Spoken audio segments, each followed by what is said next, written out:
Ako sa futbal do Ružomberka vôbec dostal? Prvopočiatky futbalu začínajú 1902-1903. Vtedy do textilky prišlo 14 anglických montérov, ktorí začali montovať nové textilné stroje. Ako zahraniční montéri mali 2-hodinovú prestávku na obed, ktorú okrem obedu využívali aj na to, že si zahrali futbal. A to bolo prvýkrát, keď Ružomberčania videli niečo takéto, takúto hru nazývanú futbal. Prvú loptu do Ružomberka pre chlapcov doniesol údajne nejaký pán Liptaj z Budapešti, no a rybárpolskí chlapci s nadšením začali hrávať, oddali sa futbalu. Niekedy bosí, niekedy bagančia, v tom, v čom mohli, ale futbal sa im veľmi zapáčil. Oni nazývali túto hru faňura. Takže hrávali faňuru na nevôľu svojich rodičov, pretože ak oblečenie na futbal nemali, hrali v tom, čo chodili, kopali v tom, čo mali, ak neboli bosí, tak to všetko drali a rodičom sa to nepáčilo. V 1906 je začiatok organizovaného futbalu v Ružomberku. Ostali tu v Ružomberku talianski usadlíci, ktorí budovali železnicu z 1881 tak v týchto rokoch a priženili sa, ostali tu bývať a zrejme poznali futbal zo svojho kraja, tak spolu s Ružomberčanmi založili prvý futbalový spolok Concordiu. Ihrisko nebolo. Požiadali mesto, aby mohli futbal občas si zahrať na dobytčom trhovisku. To bolo tam, kde je nemocnica, štátna nemocnica bývalá. To bola veľká lúka a vždy si museli pred zápasom označiť ihrisko, odstrániť exkrementy po dobytku, ktoré tam ostali a pripravili si ihrisko na hranie. Iné ihrisko bolo na vojenskom cvičisku, exerciráku, to je tam, kde za kasárňami už teraz je zastavané, sú vybudované kasárne za kaštielom svätej Žofie a prezliekáreň mali pri hoteli Čavoja, bola reštaurácia Tyroler. A oni z tejto reštaurácie prešli potom cez mostík Revúcej na ihrisko a tam hrali futbal. V tom čase neexistovali ešte žiadne súťaže. Oni si dohodovali súťaže s mestami, ktoré pricestovali sem vlakom, alebo oni vycestovali zase za súperom inde. Hrávalo sa vtedy, keď bolo vyhovujúce počasie. Súťaže neexistovali a aj medzinárodné súťaže veľkých klubov, ako boli Bratislavské Eška, tak hrávali alebo hrali po dohode s medzinárodným, väčšinou Budapešť, Viedeň, s mužstvami z týchto miest. Medzi prvých hráčov, ktorí začali hrávať Concordii, tak niektoré mená už moc nebudú hovoriť Ružomberčanom, ale niektoré áno. Brankárom bol Jozef Gromnica. To je stále priezvisko, ktoré sa vyskytuje v Ružomberku. A je to ich starý alebo prastarý otec. Ďalej tu boli hráči ako Kočvara, Horvát a potom bratia Velterovci, bratia Šípošovci, Podhorskí, Petrákovci. Proste v rodine to tak nejako ostávalo. Boli to obyčajní chlapci, ktorí pracovali v textilke a vo voľnom čase s radosťou hrávali tento futbal. Neskôršie sa ku nim pridali študenti gymnázia. Tých zaujala táto hra a tí, ktorí študovali, tak vytvorili si vlastné družstvo. A podľa potreby zase si prizvali rovesníkov z Dolného Kubína, z Liptovského Mikuláša, z Vrútok, ktoré boli v tom čase tiež na futbalovom výslni, ak sa to tak dá nazvať, pretože to bolo všetko ešte v čase pred Prvou svetovou vojnou. Áno. My sme spomínali, a teda vy ste spomínali, že ružomberský futbalový klub, alebo vôbec ružomberský futbal má svoje korene Taliansko, Anglicko v týchto častiach, čo boli krajiny, kde teda futbal bol rozvinutejší. Vieme možno povedať, dá sa vôbec zistiť nejaké mená tých ľudí, ktorí prišli vtedy sem do tých tovární a ktorí neskôr ako keby uviedli futbal do Ružomberka? Neuvádza to. Tých zoznamov, ktoré som mal k dispozícii, nestretol som sa s týmito menami tých organizátorov. Až potom, po skončení Prvej svetovej vojny, už áno. Ale v tomto čase neuvádzali. Tu už ale po skončení Prvej svetovej vojny hovoríme pravdepodobne o futbale, ktorý mal už asi nejakú systematickejšiu podobu. Už bola asi súťaž. No. Pred Prvou svetovou vojnou tie súťaže neexistovali, teda zháňali si súperov tak, ako sa dalo. Po roku 1911 až 1914, to ešte bolo monarchia Rakúsko-Uhorská, tak záznamy v novinách boli veľmi strohé.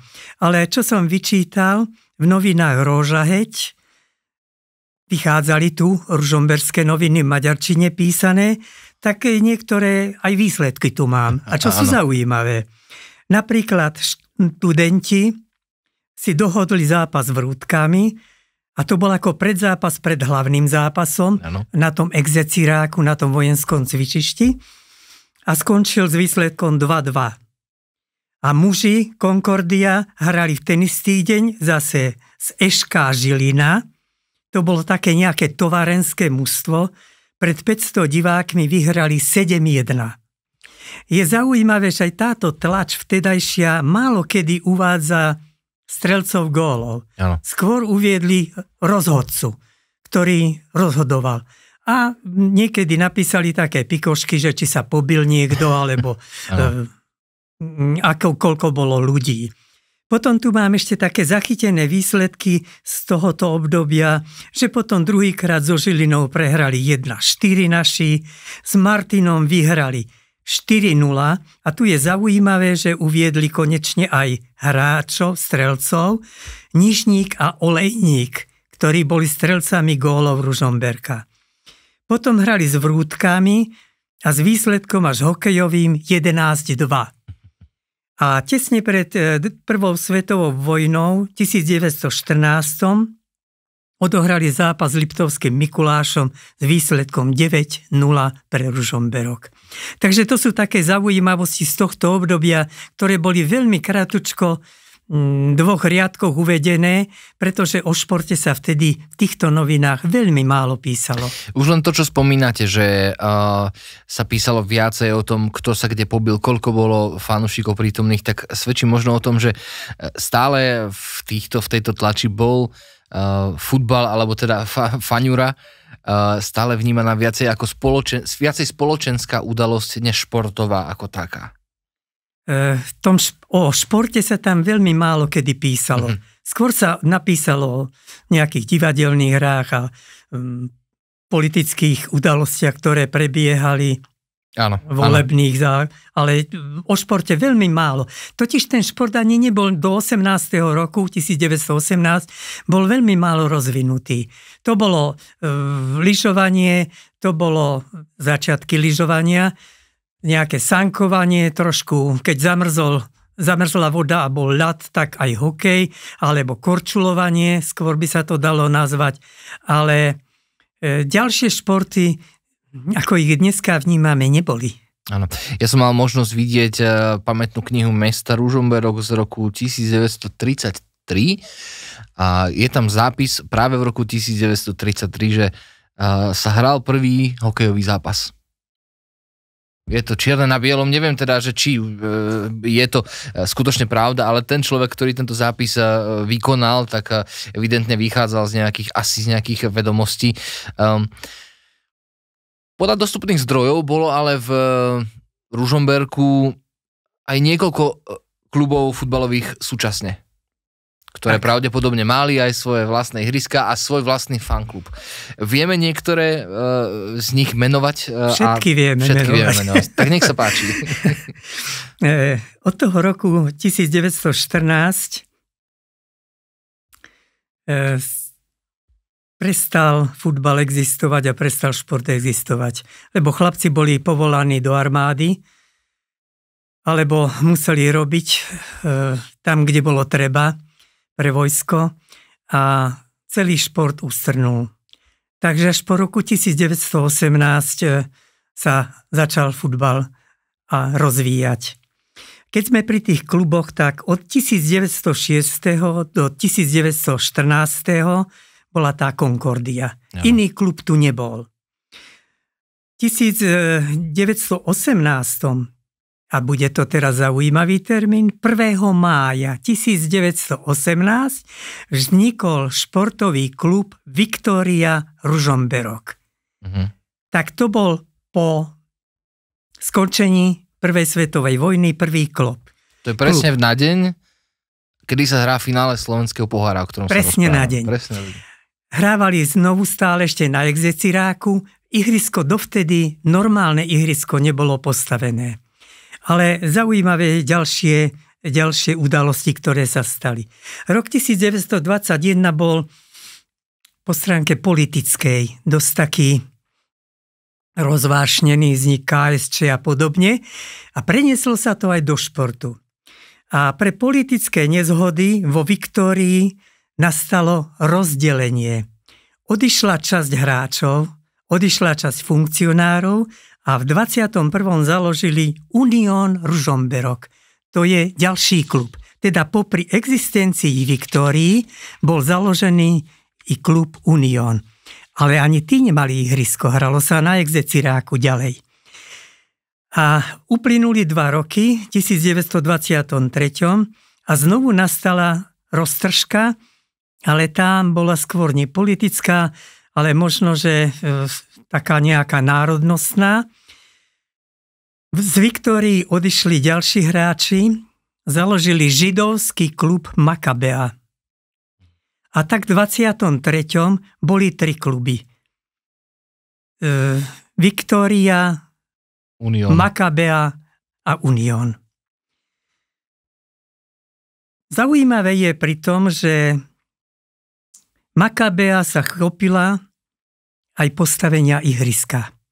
Tam, kde sú teraz pri železnici za Váhom stavebné hmoty a kúpeľňové štúdium, bol veľký plac a patril podnikateľovi s drevom Emilovi Kleinovi, židovskému príslušníkovi, ktorý daroval ihrisko pod Paračkou, sa to volalo, daroval ihrisko založenému klubu Makabea.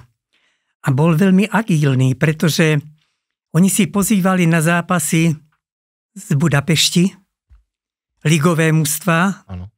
A tu prichádzalo do Ružomberka z celého stredného Slovenska na zápas.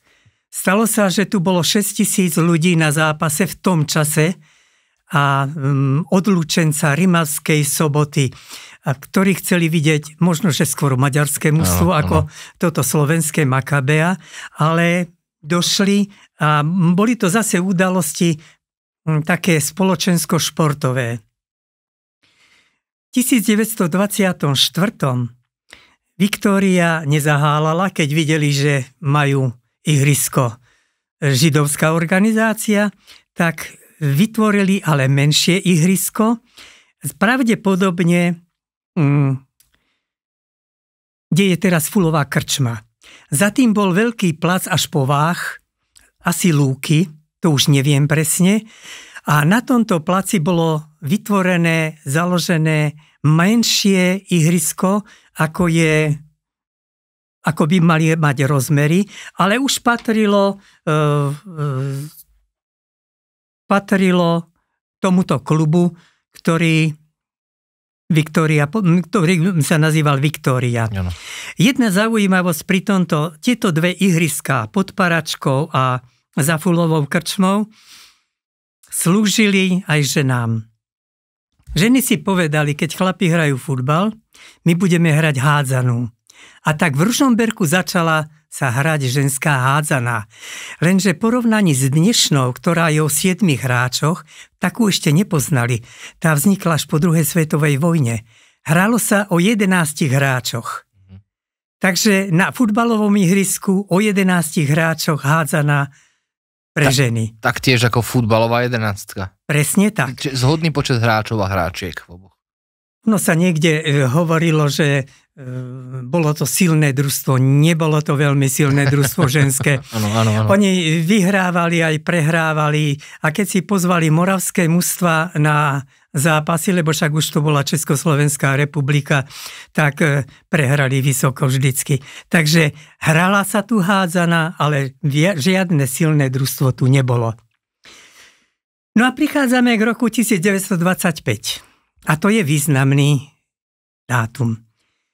Založené je Eška Ružomberok, teda najslávnejší klub, založenie Eška Ružomberok. Svoje zápasy hrával na tom židovskom ihrisku pod Paračkou. Ale len rok. Potom, v roku 1926, dobre poznáte park pred Liptovským múzeom, to bol veľký plac, na ktorom bol dobyčí trh, pretože ten sa musel z tejto parcely pri váhu odsťahovať, lebo tam sa začala stavať nemocnica. Takže dobyčí trh bol tu. A na tom dobyčom trhu bolo potom vystávané v 1926 ihrisko. A nielen ihrisko, ale aj volejbalové ihrisko a 2 tenisové kurty. Bol to akési také športové stredisko, by sa dalo nazvať. Stálo to 172 000, mesto dalo, a vybudovalo sa prvé ihrisko a 5. júla 1926 sa odohral prvý zápas so Spišskou Novou Vsou. Eška Spišská Nová Ves. Ružomberčania vyhrali 5-0. Góly strieľali Milec, Harman, Kardoš, Ballo a Marko. No. Takže to sú začiatky Eška Ružomberok. No, toto ihrisko trvalo 9 rokov, pretože bolo to vlastne v strede mesta.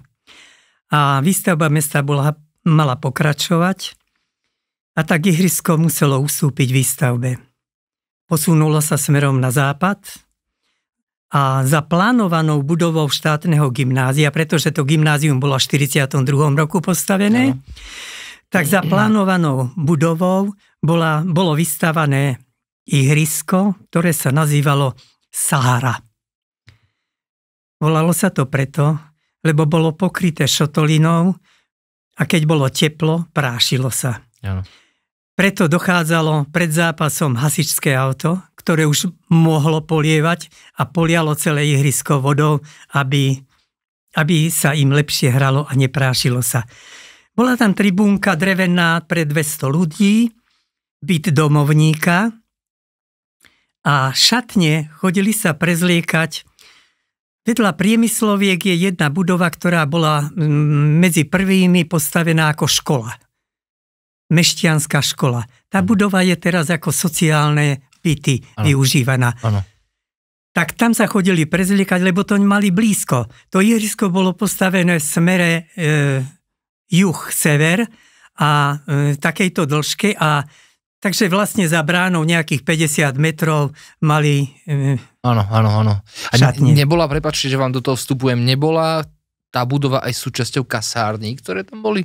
Respektíve tie už boli zrušené. Aha. Tie už boli v tom čase zrušené, alebo časť bola zrušená, pretože keď sa stavala táto Mešťanka, tak vtedy vymedzili z toho priestoru kasární časť pozemku pre túto Mešťanku. Áno. Kasárne ešte ostávali chybne som povedal, ešte zatiaľ ostávali. Ale táto časť už bola vyčlenená pre tú školu. Rozumiem. Súčasne, snad som opomenul, zabudol, že tie kluby Viktória, Makabea a Unión tie časom zanikli a hráči prešli do SK Ružomberok. Došlo takému si zjednoteniu a o Makabei ani presne nevieme, kedy zanikla. Môže to mať súvis s smutnými udalosťami druhej svetovej vojny? Nie. Nie. Predtým ešte. Aha. Len nikde som sa nedozvedel, tak ako by tie dokumenty a informácie o židovských organizáciách sa stratili. Áno. Takže nenašiel som to nikde, kedy oni zanikli.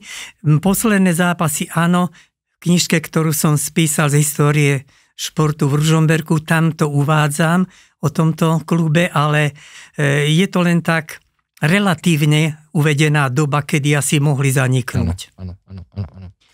Rok 1935, ako si sa neuspokojili všetci s tým, že tu existuje SK Ružomberok, tak pri textilke bol založený Ružomberský atletický klub Rybárpoli.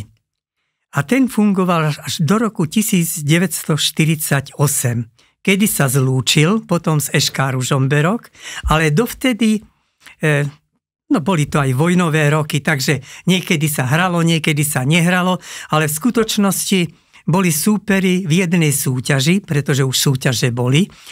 No a raz boli Rybárpolci lepšie na tom, inokedy boli SK na tom lepšie.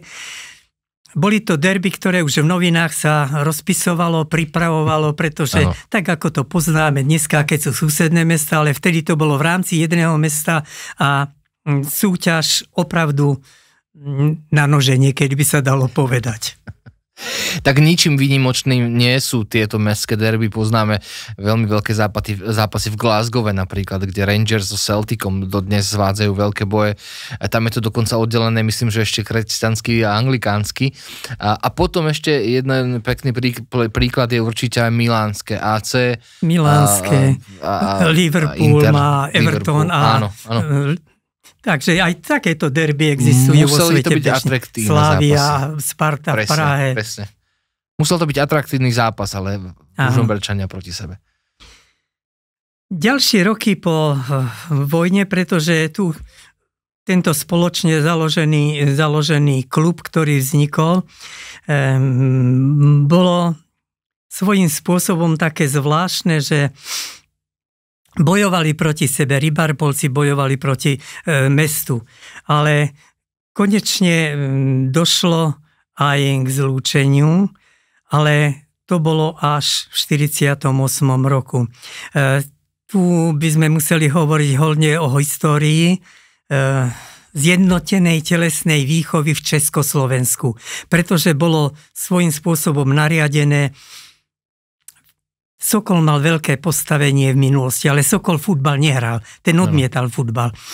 Ale bol tak zažitý, hlavne v Čechách a na Morave a na Slovensku menej, že mal meno a bolo ťažko ho eliminovať. Tak preto sa rozhodli potom Československu orgány, že vznikajúce športové organizácie budú niesť po 48. roku názov Sokol. Áno. A tak skoro všade boli Sokol, Iskra, ale hodne Sokol. A tu aj v Ružomberku vznikol Sokol, slovenské bavlnárske závody Ružomberok. A to bolo v tom 48., kedy došlo k zlúčeniu a našli ku sebe rozumnú cestu. Ale nie navždy, pretože ešte raz došlo potom, ale to o tom budem neskôršie hovoriť. Áno. Začal sa budovať nový štadión.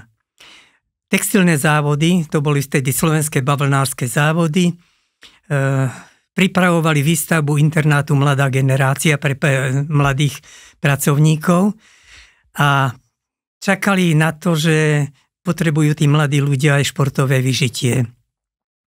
A tak sa hľadalo miesto pre výstavbu štadióna. Vtedy sa to nazývalo Všešportový štadión. Mesto nechcelo s tým súhlasiť, malo iné plány s týmto placom, kde je teraz štadión. A odporúčalo vybudovanie štadiónu na Kňažke. To je tu za SCP. Lenže vtedy sa postavili oproti tomu závody celulosky a papierne, s tým, že oni majú záujem svoju výrobu rozširovať, stavať nové priestory a že na Kňažke nepovolia výstavbu štadióna. Potom sa hľadalo ešte miesto smerom na Bielý potok, ale nakoniec víťazilo po dlhých rokovaniach a presvedčení Okresného národného výboru tu v Ružomberku, že tento plac pri vjazde do Hrabovskej doliny, v blízkosti budúceho internátu mladej generácie, začne sa stavať štadión tam. A aby bol jedný z najmodernejších, tak aj plány boli také. Inak ešte na Slovensku existuje viacero takýchto štadiónov podobných, ako boli tedy tento štadión vystavaný. A na konci 40. rokov sa začali pripravovať vyvlastňovanie pôdy a všetko, čo s tým súviselo, príprava. V 54. bol štadión dostavaný, ale len pre futbalovú časť. Pretože atletická časť, ktorá bola, takto trvalo ešte ďalší rok a v 55. to už bolo dokončené. Ale v 54. sa vysťahovali zo Sahary a išli na nový štadión, pretože zase už sa pripravovala výstavba bytov a smerom na Veľký Polík, tie paneláky, ktoré tam stoja, a tak ihrisko zase sa posúvalo smerom na západ a tam ostalo dodnes. Znamená to, že v tomto roku si tak pripomíname 70 rokov futbalu na konkrétnom mieste na štadióne pod Čebračom. Áno, prešiel rekonštrukciou, ale je to miesto, kde futbalový stánok pretrváva toľkéto 10 ročia. Áno, áno. Tým, že sa pomaly presúvame alebo dostávame do druhej polovice 20. storočia. Druhá polovica 20. storočia je z hľadiska športu významná aj tým, a vo svojej podstate ste to už aj niekoľkokrát spomenuli, že akýsi patronát nad športovými klubmi a športovými mužstvami a týmami mali práve fabriky, ktoré, trúfam si povedať, v tých dobách boli silne rozvinuté, alebo teda pomerne dobre produkujúce, a teda pravdepodobne tam aj vznikal istý kapitál, ktorý sa dal potom investovať aj týmto spôsobom. Ako to bolo s takýmto mecenášstvom futbalu v Ružomberku? Trošku sa musím vrátiť. A to je 55. rok. Súvisí to s týmito fabrikami. Ružomberok hral vtedy v druhej lige. Ale družstvo nemalo na výsledky, prehrávalo jeden zápas za druhým a z druhej ligy vypadli. Hľadal sa vinník, hráči, tréner. Funkcionári sa rozdelili a vznikol znovu ďalší klub Slovan Ružomberok. Áno, áno. Slovan Ružomberok si začal budovať ihrisko na Lazinách, tam, kde stojí zimný štadión, kde sa plánovala plaváreň, no, kde je autoškola a ešte čo je tam, neviem, to ihrisko pre detičky, dopravné ihrisko. Tam bol štadión. Ešte v 60. rokoch, keď som sem prišiel, tak ten štadión tam existoval. A tam získavali podporu z fabriky Solo. Oni pre výstavbu, aj pre financovanie ako Slovan Ružomberok. Klub, ktorý vznikol ako SK Ružomberok, tak samozrejme, že menil sa ten názov a už preberal sa privlastok v Rybárpoli a textilné závody a podobne. Ale popri tom existovali tu ešte aj také menšie kluby, jednorázové, Meteor, Červená hviezda, ale to boli také rok, 2 roky požili a skôr zo záujmu hrali a tieto výsledky neboli veľmi výrazné. Kým Slovan Ružomberok hrával v druhej triede, tak futbalisti predchádzajúceho Rac Ružomberok alebo Sokol Ružomberok hrávali v prvej triede, takže spolu sa zo začiatku nestretali. Fabriky začali, z počiatku to tak bolo, že futbal nepodporoval nikto. Najmä do druhej svetovej vojny. Ak si chceli, tak usporiadali tanečné zábavy, hrali divadelné hry, z toho to získali nejaké prostriedky, aby si zakúpili aspoň dresy, trenky a tí najlepší futbalisti mali dokonca aj kopačky. Ostatní buď v bagančiach, baťovkách hrali, alebo ako sa dalo. Veľmi výrazné bolo to, že nebol záujem dovtedy fabrík podporovať futbal. Nie že len futbal, ale žiadne športy. V jednom čase ešte pred druhou svetovou vojnou majiteľ odmietol, ale jeho syn, majiteľ textilky odmietol podporiť futbal, ale jeho syn aspoň ako nejakú odmenu tak futbalistom komplexný výstroj zakúpil. No. To bolo všetko. Zmenilo sa to po 45. po skončení vojny a tam sa ujal spomínané solo, začalo podporovať trošku a hlavne textilka začala podporovať futbal.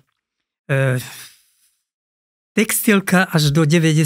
rokov, najmä zásluhou riaditeľa pána Mydla, ktorý sa futbalu veľmi venoval a aj s jeho iniciatívou potom tu vzniklo vyhlasovanie 11 roka celého najlepších hráčov Československa. A mnoho rokov sa to takýmto spôsobom tiahlo. On, pán Venglož a ďalší, ktorí boli z časopisu Typ. Potom bolo akousi prestížou fabrík podporovať šport, pretože to nariadenie po 48. určovalo, že telesná kultúra by mala byť súčasťou aj fabrík. A tak fabriky začali vehementne podporovať. Nebol to len futbal, bol to stolný tenis, lyžovanie a ďalšie športy, box, zápasenie, spieranie. To všetko väčšinou bolo pri textilnej továrni. Tá aj hrala prím v ďalších rokoch alebo 10-ročiach, pretože ten Slovan potom časom, Slovan Ružomberok časom zanikol. No a až do tých 90. rokov, kedy došlo k dnešnej revolúcii a zmene vlastníckych práv a všetkého, takže dovtedy takýmto spôsobom textilka podporovala. Ale je nutné povedať, že ružomberský šport je podporovaný fabrikou, priemyslom aj dodnes. Predsa len je známy fakt, že veľké vplyvy na fungovanie MFK Ružomberok, ale aj MBK Ružomberok má aj Milan Filo, ktorý je teda človekom, ktorý stojí za ružomberskými papierňami a celulózkami. No a tak ďalej, tak ďalej. Ale keď sa ešte trošku vrátim naspäť do minulosti, tak vieme menovať nejakých najväčších hráčov z ktoréhokoľvek z tých mnohých klubov, ktoré sme už, o ktorých sme sa už rozprávali? Trošku sa ja tiež vrátim pred týmto menovaním. Bavlnárske závody V.I. Lenina boli najväčšou telovýchovnou jednotou v okrese Liptovský Mikuláš, kedy už po 60. roku nebol ružomberský okres, ale bol Liptovský Mikuláš. Boli najväčšou. Mali množstvo jednotlivých oddielov a odborov. A pre financovanie, možno sa pomýlim teraz, asi 12 alebo 13 oddielov bolo. Od futbalu cez hokej, basketbal, volejbal, lyžovanie, stolný tenis, proste šachy, všetko bolo. Box, zápasenie, spieranie. A oni to už nestačili utiahnuť finančne. A tak oslovili vedenie SCP v roku 1965 a tu došlo k dohode. Vzácnej k dohode, ale došlo. SCP prevzalo basketbal žien, volejbal mužov a keďže plávanie vytvorili, oddiel plávania a keďže vtedy bola povinnosť mať aj niečo z tzv. Masovej telesnej výchovy, tak vytvorili odbor turistiky. A odvtedy vlastne začína podpora SCP pre tieto dva športy. Možno od futbalu trošku odbočím, agresívnejší bol basketbal a ten sa pretlačil na úkor volejbalu mužského, ale o tom by bola dlhšia reč, ktorú by som mohol hovoriť. A futbal ostal prioritou a atletika ostali prioritou bavlnárskych závodov. No a teraz sa vrátim k tým hráčom. Tým najstarším hráčom, ktorí v Ružomberku hrali, tak spomeniem Leopold Šťastný. Bol trénerom Československa, futbalovej reprezentácie. Ale on v roku 1931 asi ho preložili po pracovnej stránke do Ružomberka. Bol úradníkom alebo nejakým takým bankovým úradníkom. Takže rok tu hral. A keďže bol futbalistom, tak hral aj za Ružomberok. V roku 1931 sú to v okolnosti edícií Belase legendy, ktoré vydáva Slovan Bratislava. Vyšla kniha asi pred 4 rokmi. Trošku som sa podielal na tom období jeho života tu v Ružomberku. Potom Viktor Tegelhoff. Taktiež z Belase legendy. Ružomberský rodák. Otec vo fabrike pracoval. Potom čiastočne on študoval na Ružomberskom gymnáziu, ale potom sa presťahovali aj do jednej malej fabričky, tu, ktorá bola pred Liptovskou Marou, tak chodil aj do Mikulášského gymnázia, ale futbal hrával tu v Ružomberku až dovtedy, že si ho všimlo SK Ruž Bratislava a stal sa bratislavským hráčom. Uctili si ho významne, pretože on pracoval, bol vyštudovaný, takže Národný výbor Bratislava, aj sa tak volal Slovan NV Bratislava a dokonca je po ňom pomenovaná ulica pri starom štadióne v Bratislave, ulica Viktora Tegelhoffa. No. My sme si ho zatiaľ nevedeli uctiť, ale robí sa na tom a dúfam, že to tak bude. Potom tu bol Jozef Bačkor, takisto hráč zo začiatku Ružomberka a potom tiež prestúpil do SK Bratislava. Je v rodinnom vzťahu s Jozefom Venglošom. To sú tí najstarší. Potom z tých starších by sa dalo nazvať. Už som spomínal mená Nižník, že svojho času že skóroval. Potom tu bol Šupák, dobrý hráč, ale nie reprezentant. Peter Kuňák, už teraz ešte žije, vyše 90-ky má. To bol veľmi rýchle pravé krídlo a záujem bol aj z Bratislavy o neho, ale nedošlo k dohode. No a nemôžeme zabudnúť na samozrejme Jozefa Vengloša. Nielen hráč, tréner, manažér a vôbec vyslanec slovenského futbalu vo FIFA, kde chodil prednášať po celom svete. To je odborník, ktorého dlho mať takéhoto nebudeme. Na chvíľku vás tu zastavím, prepáčte. Mne sa tak zdá, že kariéra Jozefa Vengloša bola ďaleko úspešnejšia ako manažér a ako funkcionár, než ako samotný hráč. Dôvod vám poviem. Len tak, keď si spomenieme napríklad Aston Villa, klub anglický, kde je silne zakorenený futbal do ich tradície a zrazu tam majú slovenského manažera. V ňom muselo byť niečo výnimočné. Mimo anglický tréner bol tam. Jozef Vengloš v určitom čase prekonal, neviem či žltačku, ale proste problémy zdravotné, ktoré mal a už mu nedovolilo na profesionálnej úrovni hrať. Pripravuje sa rovnako publikácia v rámci Belase legendy, teraz o ňom. Pán Černák Tomáš pripravuje to a bol už tu v Ružomberku viackrát, sonduje všetky údaje o ňom. Takže jeho hráčska kariéra musela zo zdravotných dôvodov takto skončiť. I keď bol v reprezentácii, hral za reprezentáciu, potom aspoň sa tej trénerskej metodickej práci venoval. Ďalší, ktorých by som z tých už mladších, no ak to môžeme nazvať, pretože Janko Haspra má už 80-ku áno. a tiež patril k tým hráčom, ktorí tu v Ružomberku nielen hrali, ale aj staršieho, myslím, Janka Haspru.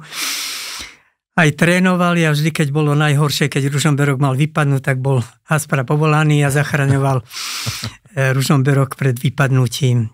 Vilo Hýravý, aj reprezentant, Igor Frič, už tiež dôchodca, reprezentant.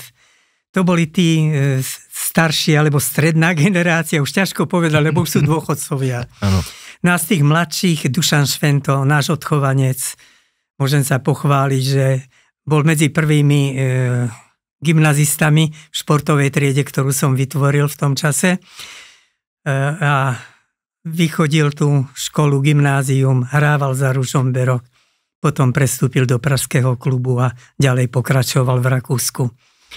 Marek Sapara, to už ste hovorili, Erik Jendrišek, to už je tá mladšia generácia, ktorí ešte niekedy trošku aktívne si zahrajú, alebo to sú také najhlavnejšie mená, ktoré si spomínam.